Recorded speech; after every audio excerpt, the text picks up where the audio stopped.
Welcome back. सहाफ़ी programme में एक बड़े सियासी साबिक़ वज़ीर-ए-आज़म शाहिद खाकान अब्बासी हमारे मेहमान हैं। शाहिद साहब, ये अब आपको लग रहा है कि शायद जो कुछ इलेक्शंस हो रहे हैं, नवाज शरीफ साहब जिस तरह वापस आए और अब लग रहा है कि कोई डील है हुई है, तो ये डील आपके लिए नई बात क्यों है और वाई नाउ? अब क्यों आप इन चीज़ों को हाईलाइट कर रहे हैं? आप वज़ीर-ए-आज़म जो बने थे, क्या वो डील नहीं थी? 2017 में नवाज शरीफ साहब को जब हटाया गया, आप वज़ीर-ए-आज़म बन गए, क्या वो इस्टेब्लिशमेंट के साथ एक डील नहीं थी? और इस्टेब्लिशमेंट ने ग्रीन सिग्नल दिया था तो आप वज़ीर-ए-आज़म बने थे, अदरवाइज़ तो शायद अपना बन सकते। देखें, यहाँ हर चीज़ को डील समझा जाता है। मुझे आज की किसी डील के लिए नहीं है, ना ही माजी में मैंने कभी डील की है, ना कभी डील का हिस्सा रहा हूँ। तो फिर नाराज़गी किस बात? नहीं, मैं नाराज़गी तो कोई नहीं है, मैंने कब कहा नाराज़गी है। सियासत में हमारे मुल्क में इस्टेब्लिशमेंट का असर है और वो असर आपको ज़्यादा नज़र आता है।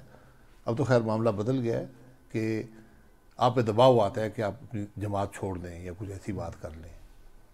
वो दबाव मुझ पे 2-3 मौके पे बहुत ज़्यादा रहा है। बहरहाल उसको हमने सस्टेन किया जैसे भी था। अब जो बात है कि आज क्या हालात हैं, आज आपको वक्त बताएगा, तारीख बताएगी। मैं आज कुछ कहूँ तो स्पेकुलेशन होगी। मैं जब 17 में वज़ीर-ए-आज़म बना, मैं किसी डील का हिस्सा नहीं था।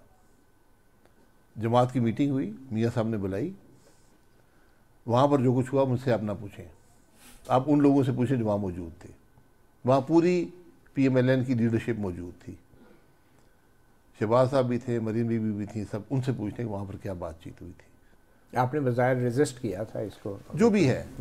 तो मैं कभी किसी कोई डील करके नहीं आया। मैंने 10 महीने वज़ीर-ए-आज़म रहा हूँ। मैंने एक रिलेशनशिप रखी इस्टेब्लिशमेंट के साथ, एक मसाइल को हल करने के लिए। तो ये भी डील ही थी ना, अदरवाइज तो प्राइम मिनिस्टर बॉस होता है। डील नहीं, रिलेशनशिप क्या होती है? ये बड़ी गलतफहमी है। अच्छा, यहाँ आईनी तौर पे? जी, मैं आईनी तौर पे बात कर रहा हूँ। बॉस नहीं होता। वज़ीर-ए-आज़म जो होता है वो काबीना का नुमाइंदा समझ लें, फर्स्ट अमंगस्ट इक्वल्स होता है, जो उसको इख्तियार नहीं होता कि जो मुंह से ज़बान बोले वो मुल्क में कानून बन जाता है। फ़ौज का एक हकीकत है, इस्टेब्लिशमेंट की एक हकीकत है।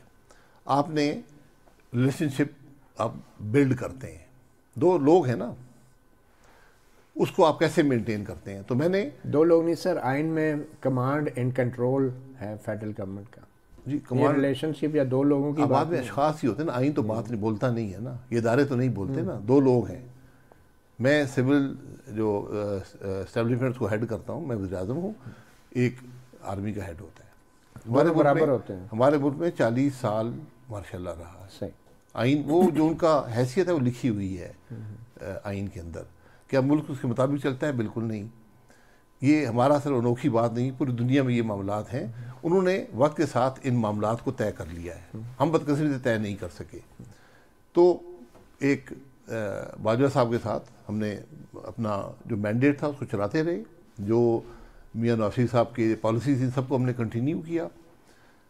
मामलात होते रहे, यहाँ धरना भी हुआ, बलूचिस्तान गवर्नमेंट भी आपको पता है तोड़ दी गई, चोरी हो गई, सेनेट का इलेक्शन चोरी हो गया। ये सब किसने किया? अब आप बता। मैं जिसने कि मैं तो ये तारीख पे छोड़ देता हूँ। मैं ये देखिए, आप वज़ीर-ए-आज़म थे ना, आपको तो पता होगा। नहीं पता, मैं स्पेकुलेशन ही कर सकता हूँ। अच्छा, नहीं, एज अ प्राइम मिनिस्टर आप स्पेकुलेशन तो नहीं करेंगे ना, आपको पता होगा। स्पेकुलेशन नहीं होती। आपके पास रिपोर्ट्स आती हैं कि ये हो गया वो हो गया।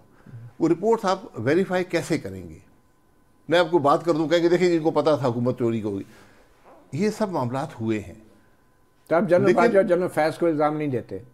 भाई, मैं इल्ज़ाम उस वक्त दूंगा जब कोई उनके खिलाफ कंप्लेन करेगा। 2018 के इलेक्शन चोरी नहीं हुए, उस पर आ जाते हैं। तो हुकूमत चलती रही, हुकूमत काम करती रही, हमने आखिरी दिन भी काम किया।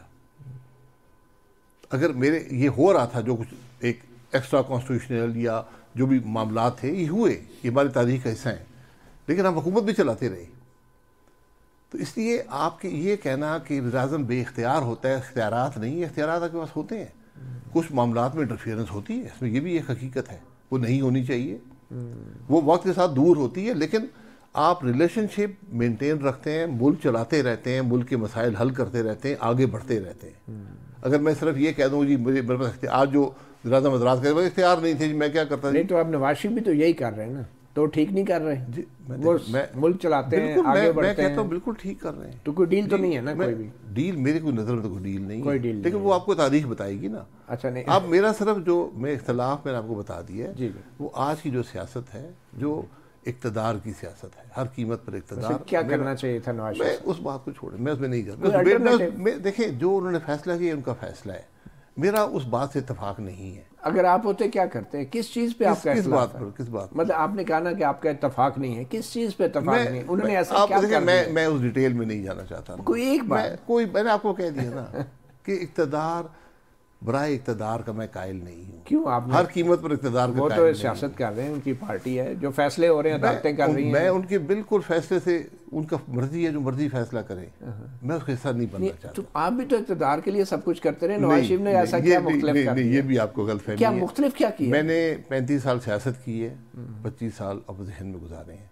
मैं इक़्तिदार में गुजार सकता था। नहीं, आप वज़ीर आज़म भी तो बने ना सर। जी, ये मेरी जमात की मेहरबानी है, मुझे जिम्मेदारी दी और मैंने जिम्मेदारी निभाई है। क्या प्रॉब्लम? मेरी जिम्मेदारी निभाई है। अभी आपके ख्याल में जो इलेक्शन हो रहे हैं या जो इलेक्शन हो रहे हैं वो आपके सामने हैं, उनको तारीख अच्छी तरह जज नहीं करेगी, उसको तारीख और उसके असरात मुल्क पे होंगे, सिर्फ ये बात है।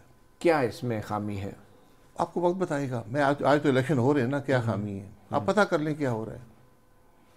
थोड़ा सा आप बुला लेना। आज जो पुलिस कर रही है, जो दीगर इदारे कर रहे हैं, एंटी करप्शन लोगों को बुला रहा है उम्मीदवारों के पीछे, ये इलेक्शन पे उंगली इसमें सिर्फ पुलिस कर रही है या निगरान हुकूमत कर रही है? सर मुझे नहीं पता ना, मैं तो इलेक्शन नहीं लड़ रहा ना। ये सब कुछ काकड़ सब कर रहे हैं सर। मैं तो इलेक्शन इसलिए नहीं लड़ रहा ना। अच्छा, कि मैं इस खराबी का हिस्सा नहीं बनना चाहता। ये थोड़ा बहुत तजर्बे की रोशनी में तो बता दें सर। मेरा तजर्बा इलेक्शन कराने का नहीं है। मुझे अब जब इंटरिम, मुझे बहुत लोग आप इंटरिम वज़ीर आज़म बन रहे हैं, यार मैं क्या, मेरा इंटरिम से क्या ताल्लुक है? तो वो जब इलेक्शन में करवाऊंगा तो फिर आपको बता दूंगा। जो इमरान खान को जो सज़ाएं हो रही हैं, आप समझते हैं कि ये सारा एक सियासी इंजीनियरिंग का हिस्सा है? ये आपको 5 साल के बाद पता लगेगा। आज तो आप सजा दे रहे नहीं। आपके देखिए, इंसाफ का निज़ाम जो है हमारे मुल्क में नई बात नहीं है। मैं मियाँ साहब के साथ बैठा हुआ था जब उनको 25 साल कैद हुई थी। वो कैद कितने दिन कायम रही थी? तो उसका भुट्टो को फांसी लग गया। आज हर आदमी जो जज था वो कह के गया जी मैंने प्रेशर में फैसला किया। बेनज़ीर भुट्टो के साथ हुआ, आसिफ ज़रदारी के साथ हुआ, मियाँ साहब के साथ फिर हुआ, मरीम बीबी के साथ हुआ। ये कोई नई बातें नहीं है। आपके साथ भी हुआ? नहीं, हम तो अदालतें, हम तो 9 साल पहले अदालतों में रहे हैं। अभी फिर आज 4 साल हो गए 2 अदालतों में फिर रहे हैं। अभी भी 2 हफ्ते में, हर महीने 2-3 पेशियाँ होती हैं 2 अदालतों में। सर ये बता दें कि क्या मौजूदा सूरत हाल में, इंतखाबी अमल में, इलेक्शन में इस्टेब्लिशमेंट का कोई किरदार है? हमेशा है और हमेशा रहेगा। ये मनफी है, मस्बत है, क्या है? सर मस्बत हो या मनफी हो, मामला मुल्क का आइन के मुताबिक चलना चाहिए। अब आप अगर आज इंटरफेरेंस हो जाएगी, इलेक्शन मुतनाज़ा हो जाएंगे, फिर क्या मुल्क चल पाएगा? नहीं, 18 के बाद भी चल रहा है। 2018 में इलेक्शन जो हुए ठीक थे, चल रहा है, अभी तक चल रहा है। नहीं आप इस तरह तो चल ही रहा है ना। फिर ये चलना नहीं है, फिर ये चलना है तो आपको मुबारक हो। मैं चलने का हिस्सा नहीं बनना चाहता। जिस इलेक्शन में आप पहली दफा इलेक्ट हुए थे 88 में, उसके बाद से मुल्क आज तक चल रहा है। सर ठीक है, फिर आप चलाएं, आप चलाएं। सर नहीं चला ना, बात ये। अब आज दुनिया कहाँ पर है, आप कहाँ पर है? आपके नज़दीक क्या होना चाहिए? कोई तजवीज़ आपके? सर मैं तजवीज़ क्या दे सकता हूँ? मुल्क आइन और कानून के मुताबिक चलना चाहिए। आपके ख्याल में नहीं चल रहा? मेरा नहीं ख्याल। मसलन इमरान खान की मिसाल ले लें, क्या वो आइन और कानून के मुताबिक जेल में इस वक्त?